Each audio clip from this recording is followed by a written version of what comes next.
Jadi merendahkan harga diri, merendahkan hati kamu sendiri yang itu harganya mahal untuk mengambil harta orang lain. Subhanallah, nggak seimbang. Semuanya berasal dari dalam diri. Jadi tidak perlulah berebut dengan orang lain, nggak perlu.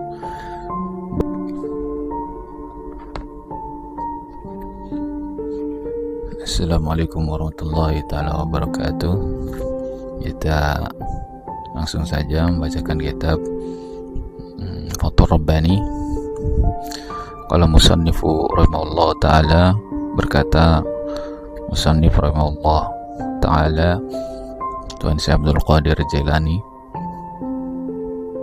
beliau mengatakan, antumul umara, kalian ada pemimpin, kalian adalah pemimpin, wa ghairukum minal umami ar-ra'iyah, selain daripada kalian, daripada umat-umat yang lain itu adalah rakyat.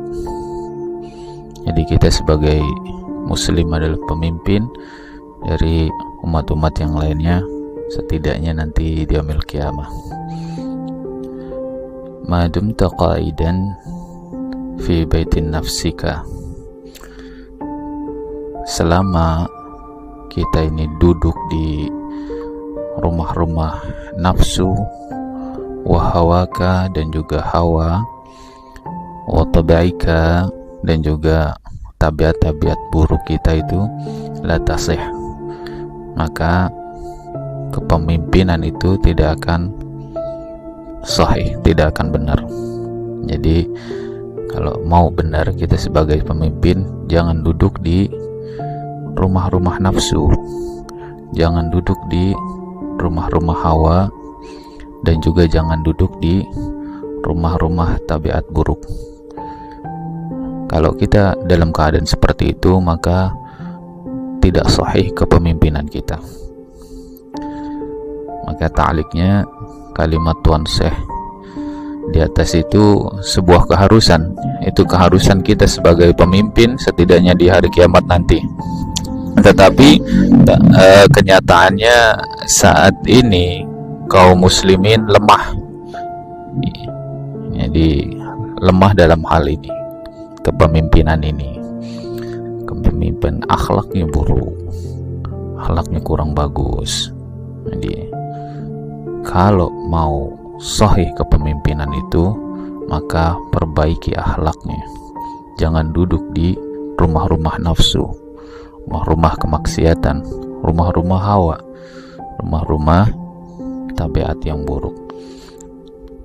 Walaupun kita lihat sebagian kaum muslimin masih ada memegang tampu-tampu kepemimpinan itu. Mereka tidak duduk di rumah kenapsuan, mereka tidak duduk di rumah hawa, mereka tidak duduk di rumah tabiat buruk. Maka sahihlah kepemimpinan mereka di dunia dan juga di akhirat. Dari sisi ekonomi kaum muslimin lemah. Ini keduniaannya lemah sekali. Kita turun ke jalan, kita menyuarakan rame-rame, itu kalau nggak punya power, ya turun ke jalan aja. Sulit untuk berubah. Bayangkan jika dia punya kekuatan ekonomi, satu orang itu seorang yang berpengaruh dari sisi ekonominya, mereka memegang pergulatan ekonomi di negara, maka satu kalimat saja akan berpengaruh oleh satu orang yang berpengaruh. Orang yang tidak berpengaruh, jutaan orang, puluhan juta, itu tidak berpengaruh secara signifikan. Sedikit mungkin ada pengaruhnya, tapi kalau orang yang berpengaruh, dia mengatur ekonomi ini sebagai seorang muslim yang baik, perkataannya akan berpengaruh besar karena dia seorang pemimpin di dunia, akhlaknya baik, memegang perekonomian. Ini luar biasa. Jadi perkataannya akan merubah satu kalimatnya akan berpengaruh. Itu bukti bahwasanya seharusnya kita ini sebagai pemimpin di dunia dan di akhirat. Nah, kekuatan ekonomi itu adalah kekuatan yang menjadi inti untuk merobohkan kekuatan-kekuatan yang lain.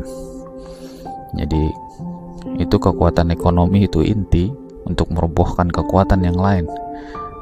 Kalau ekonomi kuat, maka kekuatan maksiat akan runtuh, kekuatan hawa nafsu akan runtuh, tabiat-tabiat buruk itu akan runtuh dengan kekuatan ekonomi jika dia dipegang oleh seorang muslim yang taat sebagai pemimpin dunia dan akhirat, tidak duduk di rumah nafsu, tidak duduk di rumah hawa, tidak duduk di rumah tabiat-tabiat buruk, maka akan meruntuhkan semua kekuatan itu.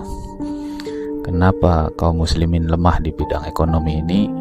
Jawabannya karena mereka nyaman duduk di rumah-rumah hawa nafsu itu. Dan hawa nafsu itu menjadi tabiat kesehariannya. Karena seringnya duduk di rumah-rumah nafsu, rumah-rumah maksiat, maka maksiat akan jadi tabiat dia setiap hari itu. Jadi tabiat kesehariannya seperti itu, karena dia sering duduk di tempat model kayak begitu. Maka orang Islam harus keras terhadap dirinya dalam rangka melawan hawa nafsu yang bisa meruntuhkan cita-cita besarnya. Jadi kita ini punya cita-cita besar, kita harus keras terhadap diri kita sendiri. Jika tidak, maka kerasnya hidup ini akan menggiling jiwa-jiwa yang lemah. Seorang kesatria bukan orang yang bisa memerangi kawannya. Bukan. Kawan adalah kawan, tidak perlu diperangi. Sebagai seorang muslim, kita tetap bersahabat.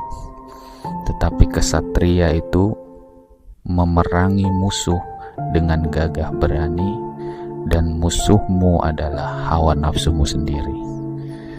Jadi musuh terbesar kita adalah hawa nafsu kita sendiri. Gak perlu memerangi kawan-kawan untuk menjadi seorang pemimpin. Cukup perangi dirimu sendiri dan buktikan kamu adalah seorang pemimpin di dunia dan di akhirat. Tundukkan hawa nafsumu, tundukkan tabiat-tabiat burukmu itu, maka kamu sah menjadi seorang pemimpin. Karena setiap kita adalah pemimpin, setidaknya bagi diri kita dan keluarga kita. Bahkan ketika jiwanya kuat, kita akan memimpin segolongan masyarakat, atau bahkan negara, atau bahkan dunia.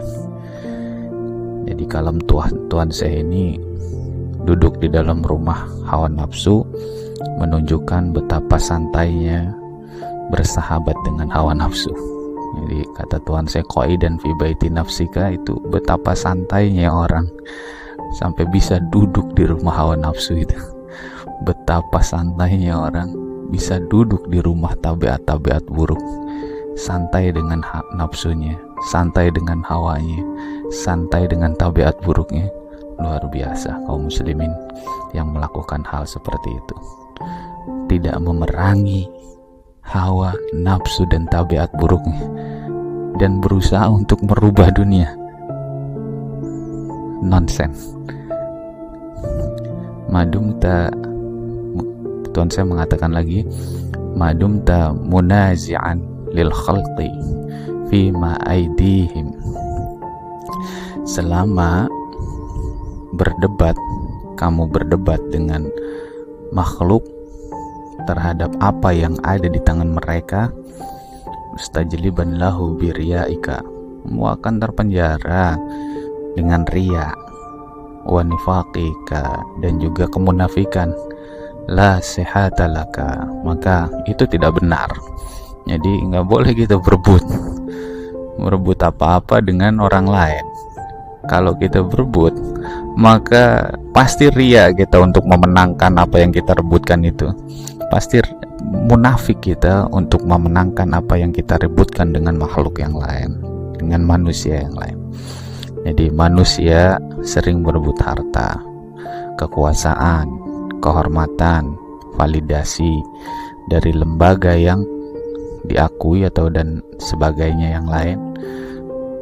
Itu menunjukkan ketidaksehatan spiritualitasnya. Karena berebut ya spiritualitasnya nggak sehat. Buat apa berebutan kekuasaan? Buat apa berebutan kehormatan? Buat apa berebutan validasi? Buat apa berebutan harta? Karena semuanya itu sebenarnya tidak perlu direbutkan. Kita sudah punya jalurnya masing-masing. Ada harta di depan kita yang Allah sediakan, raih itu dengan jiwa yang sehat. Ada kekuasaan di depan kita, tidak usah diperebutkan kekuasaan orang kita rebut, tidak. Kita punya kekuasaan sendiri yang ada di jalur kita, bukan di jalur orang lain. Maka bangunlah jiwa kita sendiri untuk meraih itu. Ada kehormatan di depan kita, ada validasi di depan kita, bukan di tangan orang lain. Kita tinggal membangun jiwa kita untuk mengambil apa yang sudah menjadi hak kita. Ini menunjukkan bahwasanya orang ini tidak sehat spiritualitasnya, mencari validasi orang, mencari harta yang sudah di tangan orang, mencari kekuasaan yang ada di orang lain, atau kehormatan yang ada semuanya ada di depan kita. Kita tinggal meraihnya dan mengolah jiwa kita untuk mendapatkan apa yang menjadi hak kita.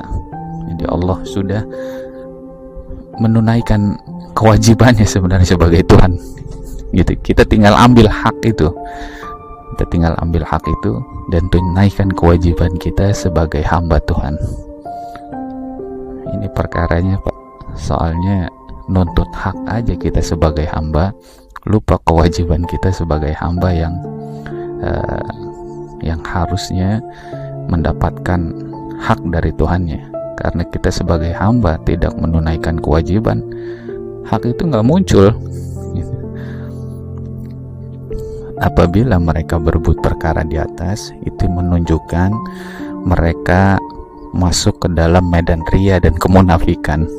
Buat apa berebutan perkara hari itu? Tentu kita akan ria, berebutan validasi orang. Kita akan pura-pura berbuat baik di depan orang biar dipuji oleh dia. Ria, timbul kemunafikan di dalam diri kita karena ingin dipuji.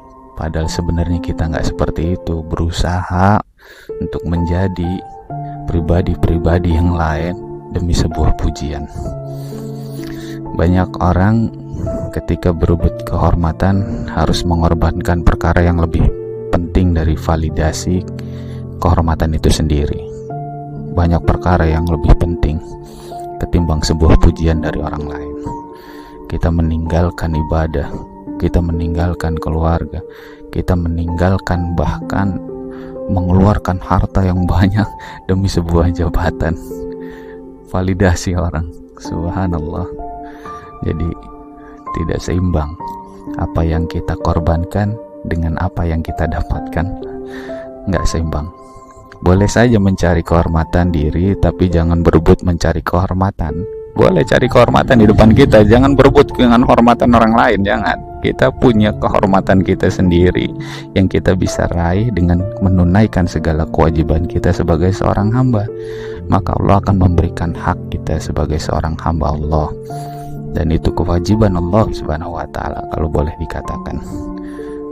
Karena kita sudah menjadi seorang hamba yang baik, seorang hamba yang benar. Allah tidak pernah mengingkari janjinya untuk menunaikan apa yang menjadi hak kita ketika kita sudah menunaikan kewajiban kita sebagai seorang hamba Allah Subhanahu wa ta'ala. Boleh saja mencari kekuasaan, tapi jangan berebutan. Boleh saja mencari harta, tapi jangan rebutan. Kita punya sendiri, kita punya jalan kita sendiri, yang itu adalah hak kita. Kita tinggal mencari dan menunaikan kewajiban kita sebagai seorang hamba Allah Subhanahu wa taala. Allah sudah menyediakannya. Apa yang kamu cari itu adanya di dalam diri kamu, bukan di luar sana, bukan. Semuanya ada di dalam diri kita. Kita perbaiki diri, kita kuatkan mental dan jiwa kita. Semuanya harus kita bangun. Jiwa kita bangun, karena semuanya berada di dalam diri kita sendiri. Jika kamu mencari kehormatan di luar, kehormatan itu milik orang. Jika kamu mencari kekuasaan di luar, kekuasaan itu sudah jadi milik orang, udah ditempatin orang. Karena kamu harus membangunnya dari dalam. Ya, kita cuman bisa membangunnya dari dalam. Kehormatan, kekuasaan, harta, validasi, itu kita bangun dari dalam, semuanya akan timbul sendiri. Jika kamu mencari harta di luar, jangan lupa hartamu yang paling berharga ada di dalam dirimu, yaitu hati. Jangan cari harta di luar, ada harta yang paling berharga yang Allah titipkan di dalam diri kita, ini hati. Kita korbankan hati yang sangat berharga ini untuk mencari perkara-perkara yang lebih rendah daripada harga diri, harga hati kita sendiri. Merendahkan harga diri demi validasi, merendahkan harga diri demi kekuasaan, merendahkan harga diri demi harta. Punya orang diambil, subhanallah, merendahkan harga diri. Kita lihat orang-orang yang berdasi, orang-orang yang berpendidikan tinggi masih ngambil harta orang. Di TV banyak kasus-kasus korupsi itu begitu tuh. Jadi merendahkan harga diri, merendahkan hati kamu sendiri yang itu harganya mahal untuk mengambil harta orang lain. Subhanallah, nggak seimbang. Semuanya berasal dari dalam diri. Jadi tidak perlulah berebut dengan orang lain, nggak perlu. Bangun diri sendiri. Jadi renovasi dirimu, jangan biarkan dirimu terbengkalai seperti bangunan tua yang tidak terawat. Jadi bangun diri kamu, jangan biarkan hatimu, jiwamu seperti bangunan tua yang kusam, susah untuk ditempati karena nggak terawat. Jadi harganya jadi murah, karena hati adalah harga yang mahal, barang yang mahal yang Allah titipkan kepada kita. Nggak dirawat, kita tinggal rumah yang besar itu untuk tinggal di rumah orang lain. Akhirnya hati kita sebagai gedung yang berharga itu, yang milik kita tinggalkan, nggak terawat, malah berebutan gedung orang lain. Subhanallah. Mudah-mudahan apa yang saya sampaikan ini bermanfaat. Hadanallahu wa iyyakum ajma'in. Assalamualaikum warahmatullahi taala wabarakatuh.